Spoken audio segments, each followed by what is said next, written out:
সবাই কেমন আছেন? আমরা আল্লাহর রহমতে ভালো আছি। আজকে বিকেলে কি নাস্তা বানাইতেছি দেখবেন। আজকে বিকেলে বানাইতেছি এখানে পেঁয়াজি বানাইতেছি, সাথে আছে গরম গরম রং চা। আর পেঁয়াজির সাথে আছে শসা, গাজর। এগুলো দিয়ে আজকে বিকেলে নাস্তা হবে। অল্প কয়েকটা ভাজবো, বেশি না।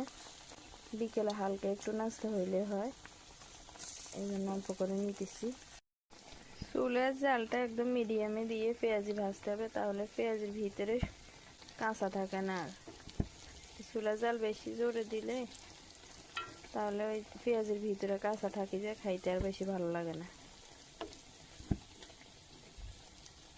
এখানে একদম অল্প কয়েকটা, 3 জনের সুন্দর বিকেলের নাস্তা হবে।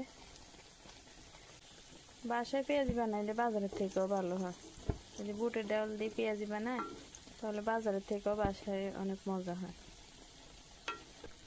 এক চুলের মধ্যে পেঁয়াজ ভাজতেছি, আর আরেক চুলের মধ্যে এখানে রং চা বানাই নিছি। এই যে ধোঁয়া উঠতেছে, আদা দেওয়াতে একটু রং কালচা কালচা হয়েছে।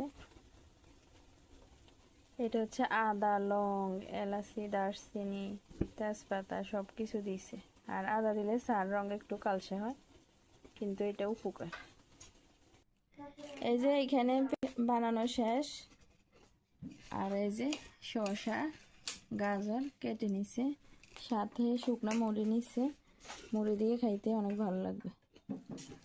আর আছে এই যে রং চা গরম করে নিয়ে আসছে।